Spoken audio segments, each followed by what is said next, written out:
Hi guys, welcome to today's Office Nibble. What we're going to be doing today is talking about or beginning a series on PowerPoint. This particular issue is just the equivalent of HelloWorld. It's about finding your way around. Alright, let's just start at the beginning. Oh, by the way, there's no prerequisites for this other than having a PowerPoint. Let's start at the beginning. Normally, you're sitting there looking at your desktop and you might have a PowerPoint shortcut on your desktop as I do. If you left click on that, it'll start a new PowerPoint presentation for you. Once you're in a presentation, you can always of course do or open another presentation from the File menu. Go File, New, select Blank Presentation, click on Create, and you'll end up with exactly the same sort of thing that we got just now. Actually, you'll end up with two things open. Well, let's just show you. We'll open up two, Blank Presentation, and you'll notice I now have two windows.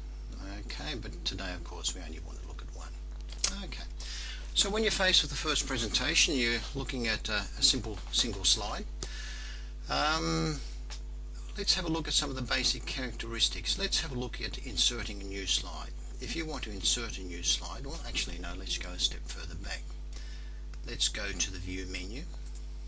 The View menu lets you select a number of options, two of which are important, one of which is the normal view, which shows you a set of the slides or thumbnails of the slides that you have, and another is a slide sorter view, which shows you the entire set of slides in your presentation.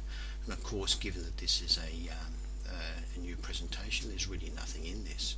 But let's just have a quick look at what that would mean if you actually had a bigger presentation. So we'll look at one that I prepared earlier,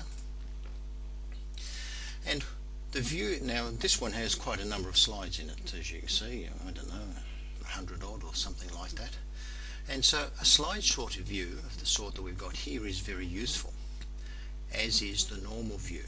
The normal view lets you look at a subset of the slides that you have, lets you select a slide that you want to work on. If you switch now to the slide sorter view, the slide that you're looking at in the normal view is highlighted. Note that each slide has a number, so that's another way of finding it.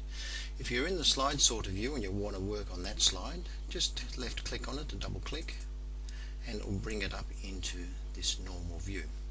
So this view is actually a very useful thing. It's not immediately apparent when you're sitting looking at a first and fresh presentation. Again, on that, normal, slide sorter.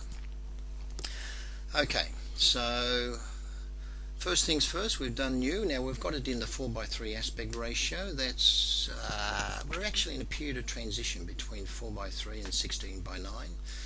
And so the first thing you might want to do, which would be a useful thing to do, is go and change, now where is it? Oh yes, under the Design tab. What we want to do is change the way the page looks. We actually want to change the aspect ratio. We'll go to Page Setup under the Design tab. Go to the on-screen show, and really what we probably want is 16:9. Alright, 16:9, click OK, and it stretches the whole thing out to what it is we're looking for. You could of course set that to any value you like in here, and I encourage you to check it out, or you can simply set it to custom and set the dimensions yourself. Okay, today we'll just set this to the on-screen presentation of 16:9 and do OK. We can change the slide orientation if we want, from portrait to landscape, but typical PowerPoint slides are set at landscape. Okay, so I think that's enough for this particular nibble. What I've shown you is when you open up a new presentation. Yes, no, what I wanted to allude to was inserting a new slide. Go to the Home tab, although it doesn't really matter. Click where you want to insert the new slide. Go to New Slide. Oops, that's the default. We better delete that. Right click on that. Delete the slide. Select from the options. Now you notice there's a whole bunch of option types for the slides. I might want to have a title only slide, and there it is, and I can enter title. Or I might have decided that that was a mistake and I really wanted to have the capability of some content. So what I do is right click on the slide that I'm interested in, go to the layer, and at any time I can change the layout. All of these slides are actually built from templates. Okay, and these templates are called layouts, or masters, I suppose is another way of looking at it. Let's have a little look at the default templates or the default layouts which are included with a new slide set. We go to View, Slide Master, and you'll notice that in this presentation PowerPoint has set up a whole bunch of different types of templates. Slides are created from these templates. When we created our first slide, we created from this template, the blank master. When I changed the layout, I changed it to this one. Okay.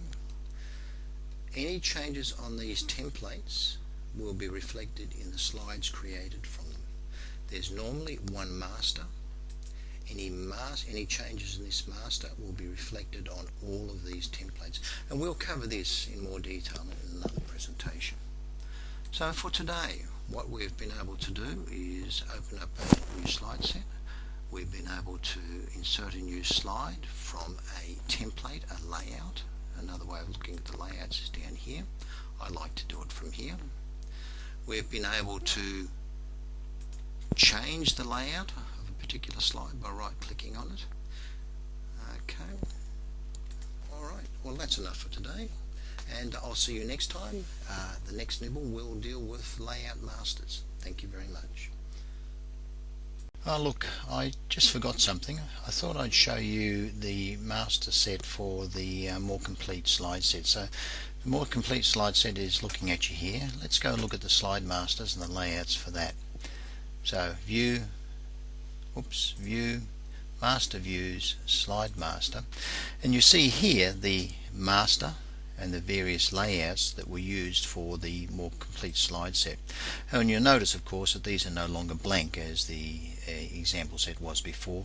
On this overall master here I've got a picture for a logo. I've modified the size of the text. I've put in a line and a border just to give the look that I want for my particular slide set. Similarly, the title master has been adjusted again. It has a logo and some other items on it. Okay, this time I am really going. Thank you very much.